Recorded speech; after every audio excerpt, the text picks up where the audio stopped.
Hey, what's up? John Sonmez here from simpleprogrammer.com, and I've got a special interview for you all today. I'm here with Denis Noble, who is a highly respected scientist that is based in the UK, who has had a very, very long and fruitful career in the field, has done some major firsts in his area of study, highly respected, published so many articles. I was just looking up all the things that he's really got a lot of credentials, and I was referred to, or Perry Marshall, who I'd done an interview with. You can check out here.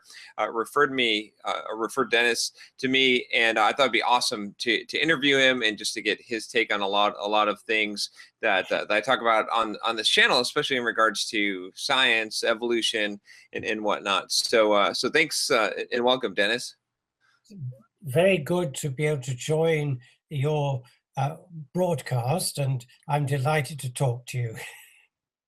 Awesome. Yeah, I've been looking forward to this as I've been researching you. So maybe if I gave a brief introduction, but maybe if you want to give a little bit more of an introduction of who you are. Yes, well, I'm a scientist at Oxford University in England, of course. There are various Oxfords in the United States, but I'm at the original Oxford, dating from about 1,000 years ago. However, we're also a university very much at the front of many things, particularly in the biological sciences, which is my own area.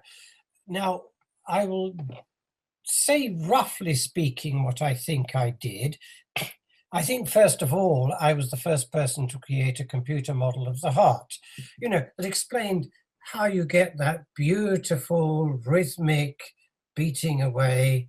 I worked on the origin of that, both to determine what happens experimentally, what happens to proteins, what happens to genes, and so on, and how they all interact, but then also to do something which, now remember, this goes back to 1960, so over 50 years ago.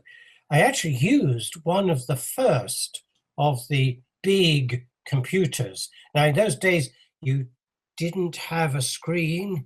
You had a great big box of valves taking space up in a great big basement, and you did massive calculations. My first main achievement was to put all of that together and explain how your heart shows rhythm. And that was the first thing that I did.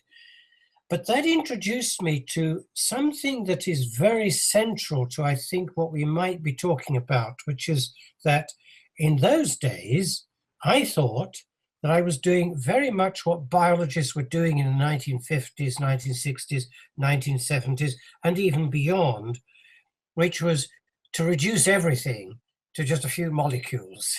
All right, yeah. Genes, our selfish genes, if you wish to use that metaphor. But something very interesting happened. Through the mathematics of what I was doing, I came to realize that cannot be true. That, in other words, we as organisms, and other organisms too, in some sense control what all of those molecules are doing. It isn't just one way, going from the molecules up to you and me, but also down from you and me to constrain those molecules to serve our purposes. And that's a very big switch to have taken. So for me, I went all the way from how you might describe this, a simple reductionist view, that everything was molecules, right, to a view that actually organisms have a lot of control over what their molecular components are doing. That's not a popular view in biology, and I've got a lot of critics, of course, too, for saying that, but I think it's true. And I think it can be demonstrated to be true. So if I understand correctly, then what you'd be saying is that the DNA is not necessarily just a blueprint. Absolutely. You couldn't take it and use it and execute that program and get another organism. Even if we figured out how to do that, it's actually a system, kind of like if I had a what is it called, a siphon, and I had Yes. once I've Yes. once I've created that siphon, that system is closed. There's a And system there. That's right. Yes, exactly. And I'll tell you one experiment you could do. Well, it's terribly difficult to do it, but it's easy to do it as a thought experiment. If you could take a cell from your body and you could extract the DNA from it, you could put it in a petri dish. That's a scientific, little flat dish that scientists like to put things in, with a lot of solution. You could put as many nutrients there as you like. You can even add some lipids and all sorts of other stuff. You could keep it for 10,000 years and it would do absolutely nothing. On its own, DNA is not alive. It's very simple. Okay, so it almost comes to like a chicken and egg. Yes, and there's no answer to that. Right. Okay. And so you're saying you discovered this also with the heart, because because the reductionist view was, okay, well, the heart works a certain way. If we could construct a heart, it would work like this. But you discovered that, oh, wait a minute, it's part of that bigger system, and there's not an origin. It's like a continuous loop. Like you can't say this is the beginning and this is the end. They all the components play into interact. And for people who are mathematicians, I can put it in a very precise way. When you've got what are called the differential equations for all of those components, you need something else as well, which is what the mathematicians call the initial and boundary conditions. Now, I know this is a technical way of putting it, but without those, you can't solve the equations. That's a mathematical truth of fundamental importance. And it was actually through mathematics that I came to appreciate the point. What are those initial and boundary conditions? It's you and me, or the environment. Right. Okay. That makes a little bit more sense to me. It's interesting too. I thought I was looking online and I saw one of your vocal critics. I'm trying to think of what he was. Possibly Jerry Coyne. Yeah, Jerry. Yes, I thought Chicago, lovely man, but he just doesn't know how to keep his mouth shut. It resonated with me when I saw the criticism that he made of you, because I love it how someone can be a genius in one field, right? And they like the work you did with the heart that obviously led to the pacemaker. But then as soon as you go and disagree with, quote, modern science in one other area, then they discredit you by saying, oh, well, this person is a great genius in this area, but they just don't know what they're talking about here. It's not their field of expertise. They're as if people are so, as if you ever find geniuses who are not don't have wisdom along with it. You know what I'm saying? Like it's just funny how I thought that it's like someone just dismisses everything that you've done and all of your credibility if you disagree along some point that they think is well established. That's absolutely right. Well, I would be the last person to claim to be a genius. I don't know what that even means. But what I will say is this. There's something very strange about the field of evolutionary biology that produces this extraordinary reaction to anybody who challenges the standard story. Now, science has to be open to challenge. It has to consider, were we right? Have we omitted something? Did we forget something? Or have we got the whole structure of the way in which we think about something, like how did the universe arise? How did life arise? How does life manage to go on today? We have to consider such questions. You can't close the argument by saying that, as you just put it so brilliantly, which is, this man's moved outside his own field and therefore he knows nothing about what he's talking about. Moreover, it's not even true.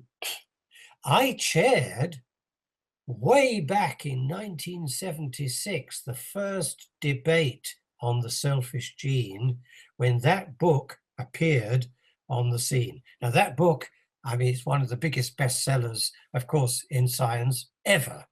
And Richard Dawkins, whom I know very well, he's here in Oxford too, so we're both here in Oxford. I have a great admiration.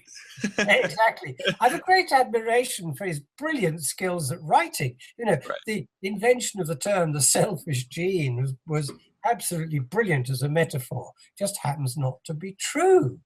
You see, he says in his book, "They," meaning genes, "created us body and mind." Well, go back to that DNA put in the Petri dish that I referred to earlier on. I said I could keep it for 10,000 years. It would do absolutely nothing. They created us body and mind. I don't even begin to understand what he means. Yeah, that's a good point. So then what you would say is that it's not the genes themselves. The genes are organized, because I think, if I read The Selfish Gene, and my understanding of it was, okay, everything is set up to replicate this gene. It's trying to do everything it can to replicate itself. But you're saying that it's not that simple, because they're systems, they're colonies almost of genes that are working together in tandem. You can't just, you're breaking it down to too low of a level. That's not the atomic level. That's absolutely right. And moreover, when you ask the question, what enables them to replicate, it's the rest of the cell. It's the rest of the system. Right. It's you and me and our reproductive cells that enable that replication to be accurate.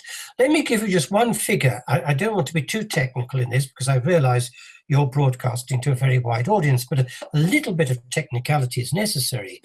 Now, the error rate in the way in which DNA replicates itself is about 1 in 10 to the 4. That's 10,000 base pairs. Now, remember, there are 3 billion of those base pairs. Okay. If that was what happened in your genome and mine every time our cells divided, we wouldn't live. That's millions of changes during each replication. That's impossible. It doesn't work. So what happens? The rest of the system comes in with a whole army of proteins that correct the errors. Now, they do it, of course, through that beautiful structure that Watson and Crick worked out way back in 1953, the double helix. Because if you've got 2 and one's got an error, you can check with the other one, and you've got an error checking mechanism. So you can say, okay, there's an error here, let's correct it.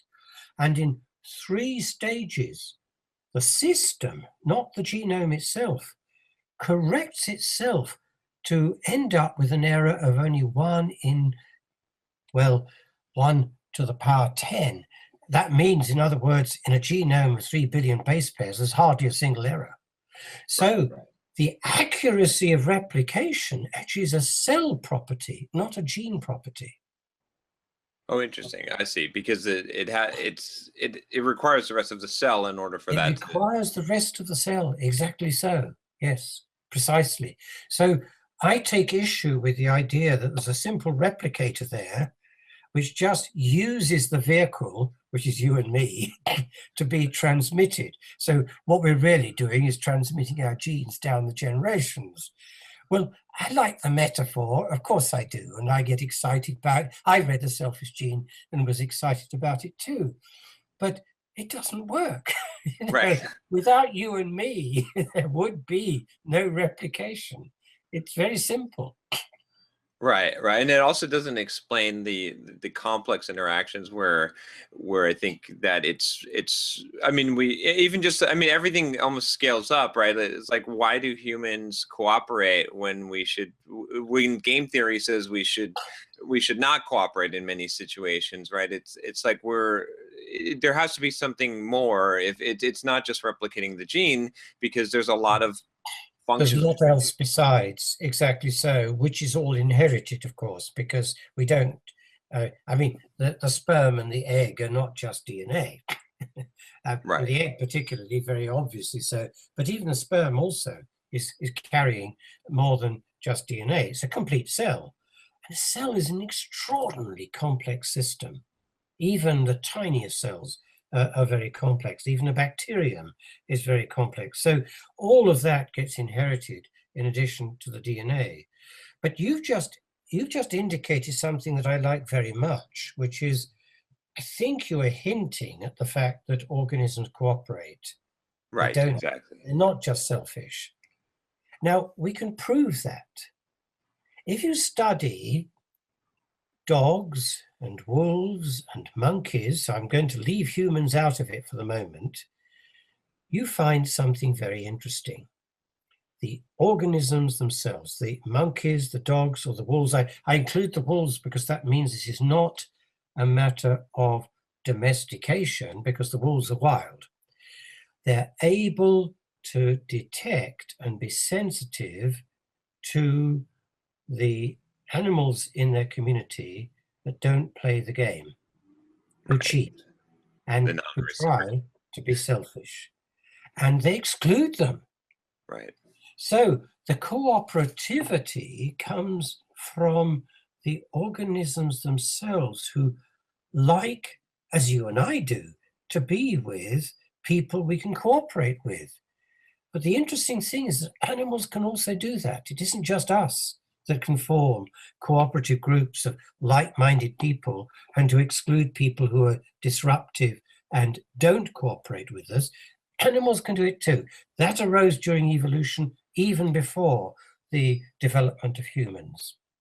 Right. Okay. Yeah. It's interesting then that there. I don't think very many people would argue against that, because it's obvious that that groups often participate for the better of the group, not for the Indeed. individual.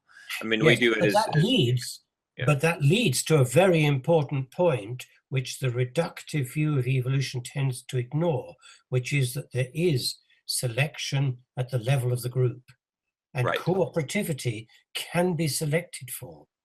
It isn't therefore just a matter of selfish genes, perhaps looking at what people sometimes describe as being, well, just, I will sacrifice myself for my children, or for maybe my cousins and, close kin. But we all know that it isn't quite like that. We Right. are also prepared to sacrifice ourselves or our interest to some degree for others that we cooperate with. So I'm arguing that actually the evolutionary process shows many examples of cooperation, in addition to, because I'm not denying that exists, in addition to nature red in tooth and claw, which of course is the usual way in which people describe it. Right. Yeah, and I think we see. I mean, one instance I was thinking of that was that we vote or that we recycle, because game theory would say don't ever vote or recycle. It doesn't make any sense, but because there's no I mean, you're sacrificing your time, and there's really no No benefit for you. immediate value. No, that's right. Yes, yes, exactly so. But And I'm saying that animals also show that behavior. We can see, in other words, the origins of some of our social behavior in other animals, including the ones that I mentioned, monkeys, dogs, wolves.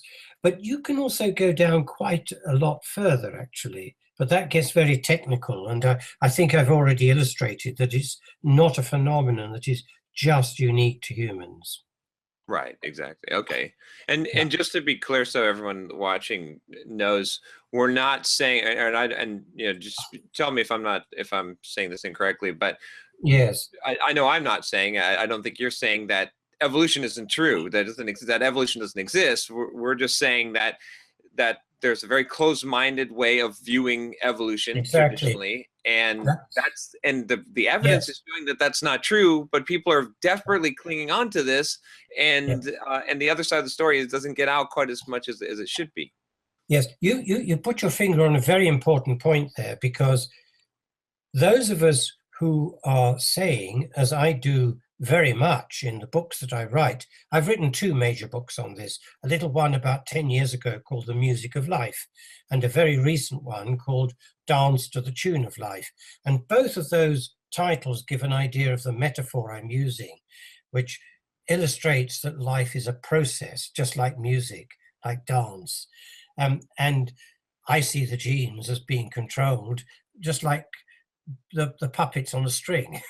Right. You and I, in other words, the organisms control it. But you put a very important point there, which is that to question the standard theory of evolution is not to question that evolution has happened. The evidence for that is absolutely overwhelming. I find it very difficult to understand people who will say, well, actually, we were all created about 4,000 years ago. I mean, I know that many people do genuinely and honestly believe that. I respect them, but I also don't see how they can be possibly looking at the clear experimental evidence. But the important point here is that people like me who challenge the standard theory are not questioning the process that has occurred historically of evolution, questioning the mechanisms by which it happened. Right. And the standard story will say, well, there's only one mechanism. There's a kind of fruit machine there, you know, it's throwing up. I don't know whether Americans still use fruit machines. The old-fashioned machine where you pull a lever and a lot of things would turn around and maybe you get 3 lemons and you'd be very lucky and get some money back. Or you got 1 lemon, a grapefruit and something else. Okay, all of this is random. It's a way of producing, of course, random variation. And the standard evolutionary theory is that's all there was, random variation in our genes, followed by the process of selection of those organisms that turn out to be fitter than those that don't manage to survive or reproduce as well. Now, nobody, certainly not me, is denying that that process occurs. What we say is, but there are other processes as well. And there are many of them. There are processes, believe it or not, there are processes in which, in the past, going back through the millions and billions of years, in which organisms have actually come together, not only to cooperate, that's actually well known, that organisms of totally different species. Look at the corals. They are cooperation between one kind of organism and the algae, which give them color. But it can go even further. It's a marvelous scientist called Lynn Margulis. She was an American working at the University of Massachusetts in Amherst. And she championed the idea that all the energy producing bits in our cells, they're called, just to give a technical term now, they're called mitochondria. Think of them as the energy factories. They're producing the energy in our cells. Now, those all arose from the fusion between one bacterium and another kind of unicellular organism. That's proven. Right. She was laughed at. I could go through many other examples where people have shown other mechanisms by which evolutionary change has occurred and who have been dismissed or even ridiculed for what they have produced as, I think of as, groundbreaking work. You know, the move from a single cell that was more or less structureless, which is what happened before the fusion of a bacterium with another kind of cell, to produce the kinds of cells that you and I have in our bodies, that is an absolutely fundamental step in evolution. And it's not through random mutation followed by natural selection. That's the key. And as I said, I could give you 4 or 5 other examples of processes which go outside the standard theory. That's what I describe, of course, in my books. Go outside the standard theory to say the standard theory is not completely wrong, it's just it's not sufficient. There are many other mechanisms as well that have contributed over the years to the evolutionary process. Right. Okay. Yeah. That makes that makes a lot of sense, especially where, you know, I think both on both sides it gets tripped up in the steps where you can't reduce something further and there's no way to get from here to there. There has to be a bigger change, right? It's not, there's not an That's incremental right. change. So like you said, where if the mitochondria these two bacteria merge, then all of a sudden you have a much more complex system, but you didn't have to go step by step because there was individual steps that combined. And we see that all the time in when companies merge. Indeed, so actually, there's a lot. You're absolutely right. There's a lot in common between thinking in economics and management and evolutionary biology. I'm actually involved in a project here in Oxford today that looks at that comparison between the way in which people look at mergers and interactions between corporations and the way in which people model the evolutionary process. The equations are very similar. Makes sense. I mean, it makes sense from just from what I know of there being, it's almost the universe is created with principles that transcend everything. It seems to me that you, when you find some of these things, I mean, they're very hard to quantify into words, but you see them everywhere. You see the patterns, emergent systems, things like this. And so I think it's interesting. It's always been interesting to me that we have all these complex systems. I mean, even just the way an ant or bee colony works. Yet when we go down to the low level, everyone just insists so much on DNA replication and random mutation, and that's in natural selection. If that was all there was, you'd have great difficulty explaining what we're doing at the moment, which is talking to each other. Right. In a rational and socially interactive way. You see, when I talk to some of my more reductionist colleagues about this kind of question, because, for example, in my most recent book, Dance to the Tune of Life, I actually say organisms have got agency. And it doesn't mean just us, it means other organisms too. And what they will say to me when I say, well, you know, I clearly have agency because I intended to write that book. And Richard Dawkins intended to write The Selfish Gene. You know, they will sometimes say to me, well, Denis, you thought you intended to do it.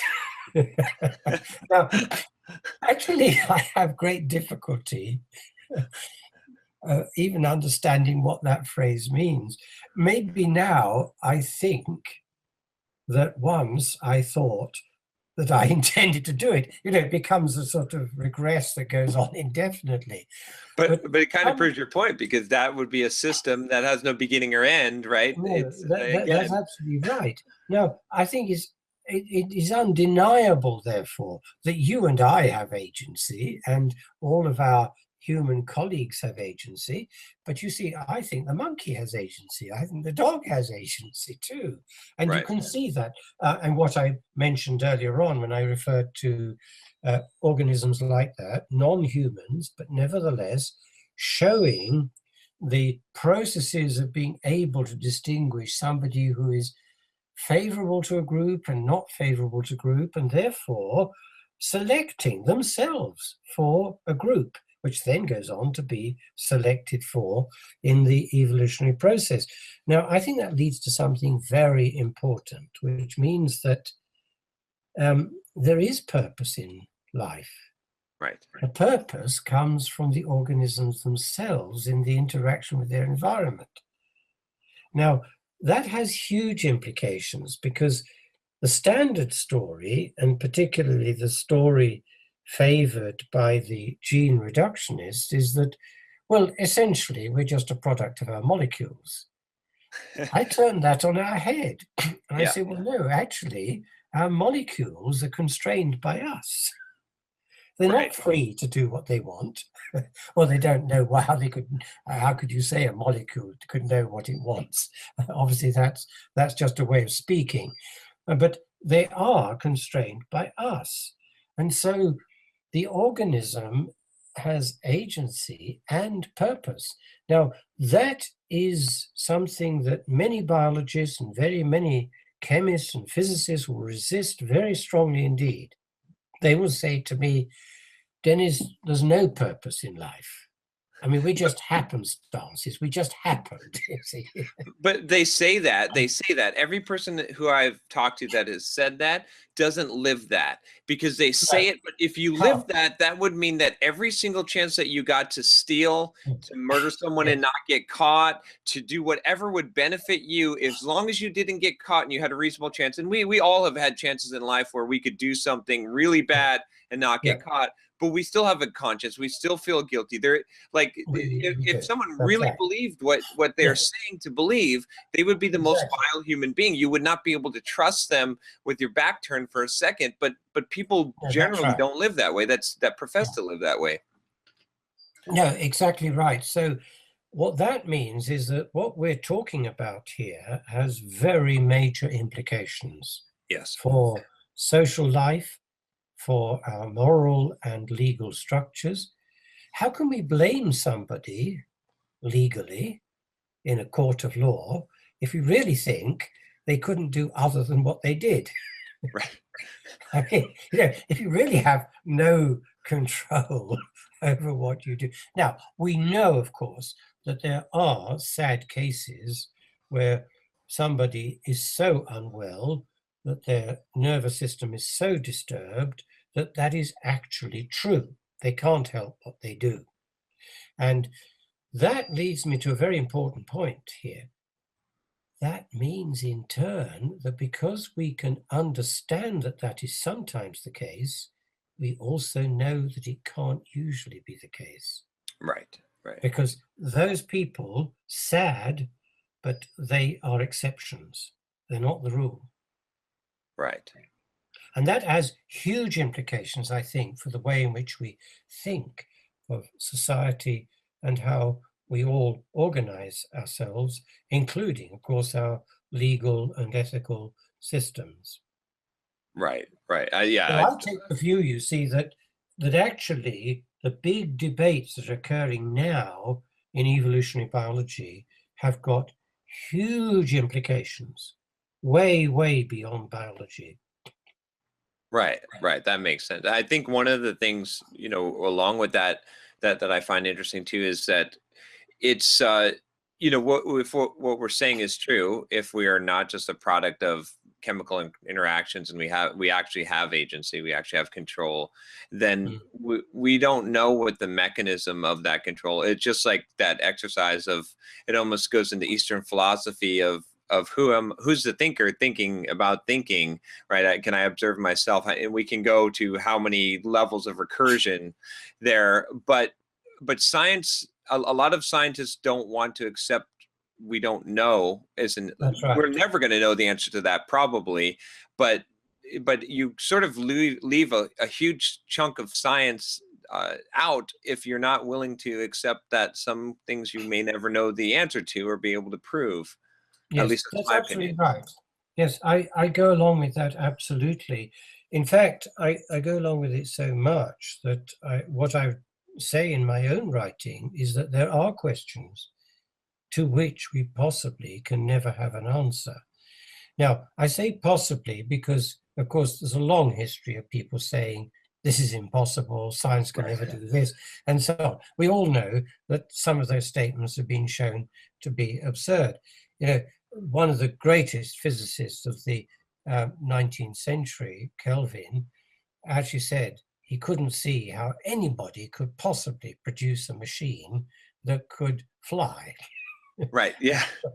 A machine that was heavier than air that could fly. And of course, within a few years, the Wright brothers had done it.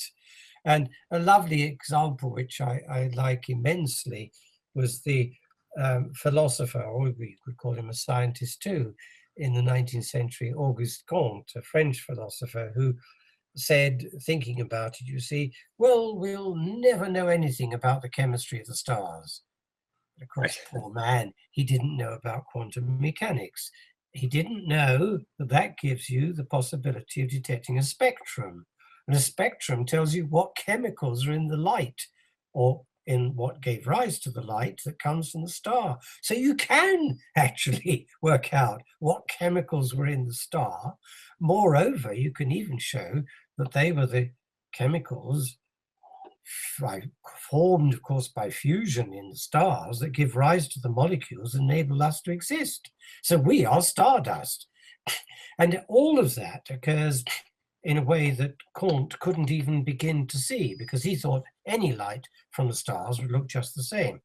However, what I'm also saying is that I think there is nevertheless a limit which we find very difficult to go beyond.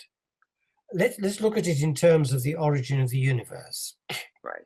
We have these models, of course, which people have of the expanding universe and how it formed from what people call the Big Bang. All that is beautifully formulated in sets of equations which enable us to reproduce the behavior of our universe from roughly 13.5 billion years ago to now. However, you have to adjust in the equations you use for that. You have to adjust the constants in those equations to a very fine degree. Right. The lovely book that Martin Rees, who is an astronomer here in England, wrote about 20 years ago. I think it's called Just Six Numbers of the Universe, something like that. I don't remember the exact title, Just Six Numbers. And what he says is, the big puzzle is, why are those numbers what they are? Because if they weren't, even by modest degrees, this universe would not exist, we would not exist. Right. Now, one answer to all that would be to say, well, we wouldn't be here contemplating it if that wasn't the case. Now, it's obviously true. Here we are contemplating it, so it must be the case. But the trouble is, we can't explain those numbers. Right. And so, now, who knows whether it ever be possible to produce a theory in science that does explain those numbers. I myself think that there are boundaries across which we might not ever be able to go, because what you'd have to do to answer the question, what were those numbers that helped to ensure that this universe exists? You'd have to go back beyond the Big Bang. We have absolutely no idea how to do that. Right. Exactly. People invent theories of multiple universes, billions of universes, but we can't see them, we can't record from them.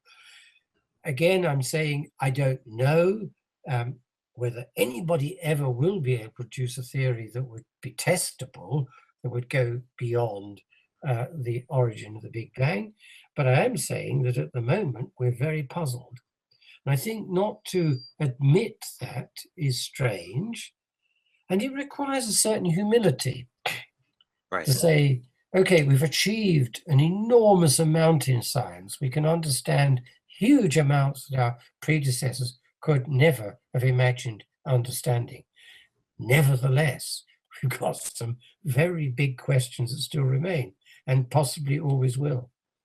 Right. Yeah, I always talk about that. The problem with ignorance is, by virtue of itself, you can't know it.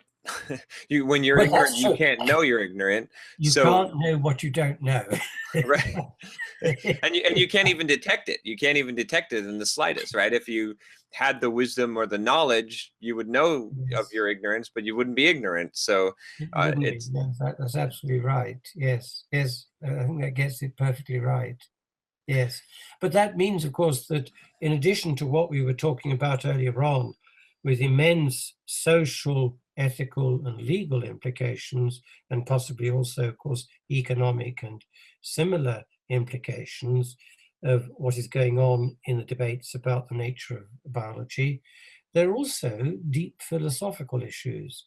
Right. And in my books, I frankly recognize that. Many of my science colleagues will say, Denis, philosophy is a subject that got left behind hundreds of years ago, hasn't produced anything new in absolutely hundreds of years. Now, one says that's absolutely true.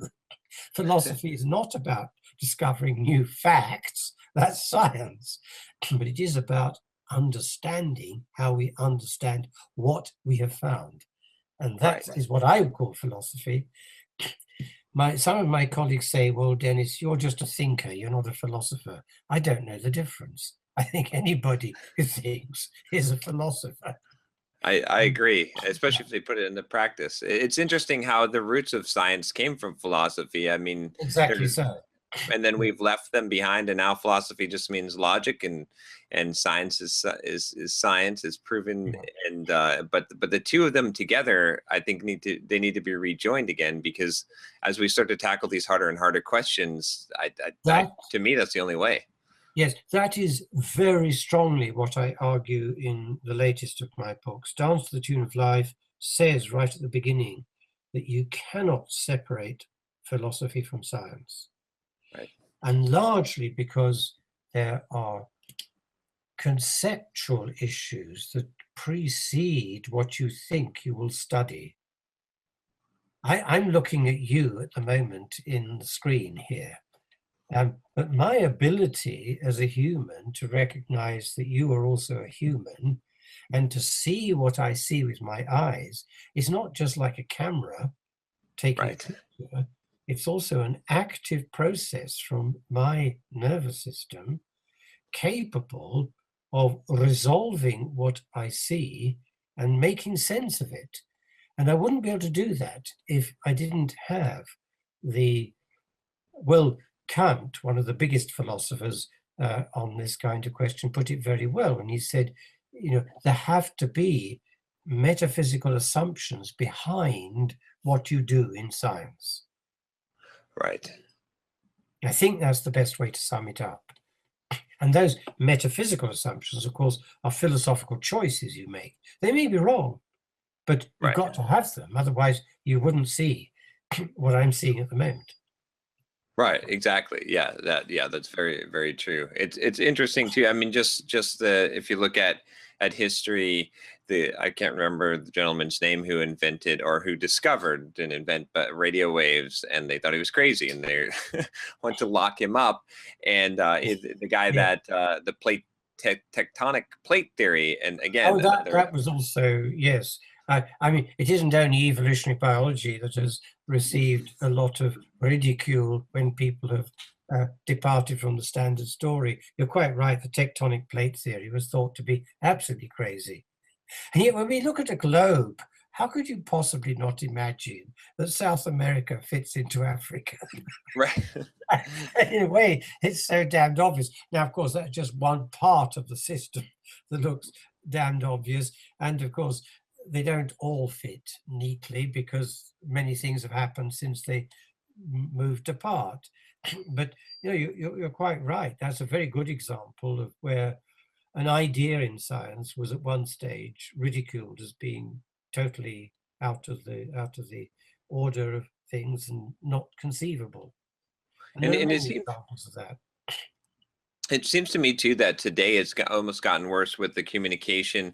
Almost, when I read an article on CNN or a news site, they state things that are assumed as fact, and then they use credibility to say, well, because this famous scientist says this, or everyone knows this, so this must be true. And so I feel like as a lot of the youth today just accepts a lot of things. They don't challenge things. They don't, I get a lot of flack on this channel when I say I don't believe in dark matter. I know that but if you can't tell me what it is, I'm going to say that we just filled in a gap in an equation and said that there must be dark matter and dark energy. Maybe it works, maybe it's true, but maybe it's totally something completely different. And I think about if a day were millions of years, let's say a day were billions of years long, and we had only lived at nighttime, when daytime came around, we would have no, I mean, the whole universe, for all we know, a billion years ago could have been like a switch between, like a sine wave, a switch between night and day,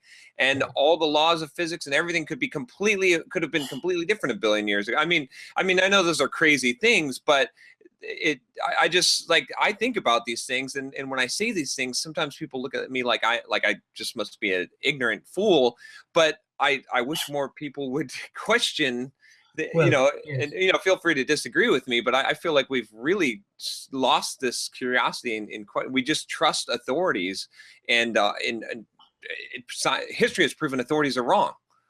Yes, curiosity is fundamental to science. That's absolutely right. Now, obviously there's speculation that has almost no basis Right. in any kind of argument, and we're all familiar with that kind of speculation.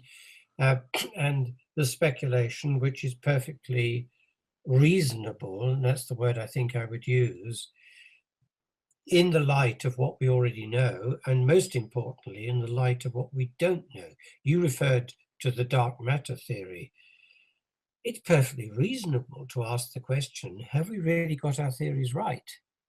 That lead us to think there must be dark matter. Maybe there's another way of thinking about the universe that wouldn't need that. Just as there might be another way of thinking about the universe that wouldn't need those 6 numbers to be so accurately adjusted to enable us to exist. So I think that challenging is part of the function of scientific investigation. It should be open to challenge. And yet, there's a tendency, isn't there, in science, but also in other walks of life, for a closed view to develop, which is regarded as the consensus. And I think the people who criticize me over evolutionary biology are essentially saying, well, he's not one of us. He's not part of the, well, can I use this word? He's not part of our temple. He's not part of our religion. Now, they wouldn't use that word, of course. Right. And even though it is a religion. And I'm not using it in the usual sense, of course. I'm using it in the sense of the presuppositions that we base our worldview on, and which people tend to want to get agreement on at all costs, and then form what I would regard as being a kind of closed group that says, we've got the story, we've got it right. Right, exactly. It's interesting how those associations form, and how tightly that they hold on to that. I wonder what that is, though. Is it just the not knowing? It's some, I guess it's hard for us to say I don't know, or to not have an answer. Well, I've got a theory, but I hesitate to put this idea to an American audience, but let me do the best I can. I come to the United States very often, incidentally. I even work sometimes in the United States. And I think it comes down to the whole history of the arguments between creationists, intelligent design people, and the evolutionary biologists. And I think the situation's become polarized. Mm-hmm. Yes. That's unfortunate. It's as though both sides are very determined to defend their position at all costs, even including, as it were, criticizing people who dissent from them, even if they're in no way giving any quarter to what they would regard as the other side. I mean, obviously, if you're having arguments with people who thought that the world was created 4,004 years ago, or whatever the number is, clearly those who on that side say, well, it was created 4,000 odd years ago, and those on the other side say, but no, it's extremely old and goes back billions of years. Clearly, the people who think about the standard evolutionary theory are not the only ones who hold the view that it goes back billions of years. It's very obvious. There are many ways in which you can think about the process that occurred over those billions of years. And in both cases, you're challenging those who say, no, it was only formed about 4,000 years ago. And I want to emphasize what I said earlier on. I perfectly well respect those who think on their own view that it was 4,000 odd years ago that the Earth was formed. It's just that I don't think the evidence stacks up to prove them right. But what I find very strange is the reaction of standard evolutionary biologists who think when somebody like me challenges their particular theory about how it all happened, that I'm somehow giving quarter, is that the right word in Sure. American Yeah. English? Giving credence, that would be the word, wouldn't it, to what they would regard as the other side. I think to some extent it's this polarization that is Sure. unfortunate. Yeah, it's interesting. One of my favorite books is by John Stuart Mills, on liberty, and Yes, I very think, lovely book. yeah, that is such a, I feel like people need to read that book again, because that's, I mean, it's essentially the argument that you're saying is Yes, it doesn't matter if it's a popular viewpoint. All viewpoints have to be defensible, and we have to not exactly shut so. down people and say, well, we have already established this, so get out of here. Yeah, You don't know what you're talking about. We have to continually defend a defensible point, otherwise it's not defensible. exactly And how so. many times in history does it flip and become wrong? Yeah. Even though even though it was consensus, and then sometimes we have to dig up the foundation again and say, oh, well, I guess we were wrong with our consensus. Yes, that's right. And I also hold the view, you see, that nearly all theories in biology are wrong. Right. I have to qualify that. What I mean by that is that they're all approximations to the truth, because Correct. Yeah. it's so damn complex that none of us has got a complete explanation of what we observe. So all theories are approximations to the truth. This one I like because one of the things that Jerry Coyne says about me is, well, all his theories are wrong. Well, my Right. reply to that is, well, yes, I think I can live with that, because all theories are actually Right. wrong. I mean, in the sense that they're all, but of course, that's not what he means. We know that. The serious point, though, here is that we get to approximations of the truth about ourselves and about the big questions in life and the universe. And we always have to recognize, in a rather more humble way than I'm afraid many scientists tend to think, that our knowledge, as you said earlier on, needs to be defended. Right. And that's a process. It is never finished. Right. Yeah. Yeah. It's really interesting about the approximations too, because I think, I mean, even just we recognize this, like between Newtonian physics and quantum physics, they Yeah. predict different. They're totally, one of them has to be wrong, or both of them have to be wrong. They're approximations, but Newtonian physics is good enough to land us a Mars rover at an exact spot. Exactly so. So Yes. it's the approximation is good enough. But if we wanted to go further than that, we'd probably need a better, that approximation might not be good enough for something more technical than That's that. If we absolutely wanted right. to land a Well, rover on a pinhead, that probably wouldn't work. yes, indeed. And if people wanted eventually to try to send objects at speeds approaching large fractions of the speed of light, you would be getting into relativistic effects. And of course, there are people who think that's the only way we will ever communicate or send objects to the distant stars outside our own solar system. So you're absolutely right.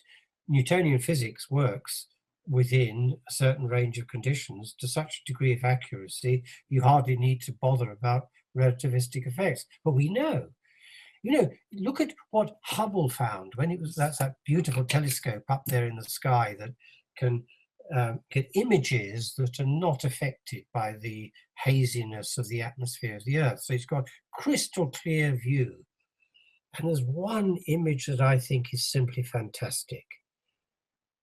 It looks deep into the universe through our own galaxy, through an area which is fairly dark, only a few stars in the sky. And what does it find?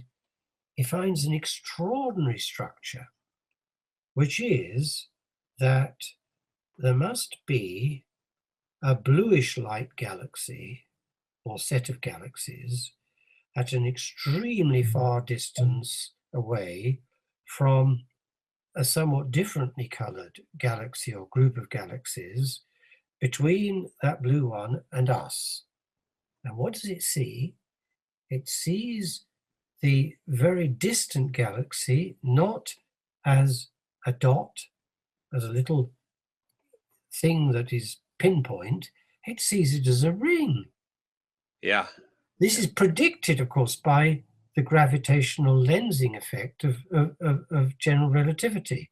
You can see it in what Hubble has described. And of course, there's no way in which you could understand that without using relativistic theories of the kind that Einstein developed. So, yes, certain theories are very good approximations in certain circumstances, and Newtonian mechanics is in that situation. But to think that we've, through that, understood everything, as Laplace thought back in the 19th century, is clearly wrong. Right. Yeah. Yeah.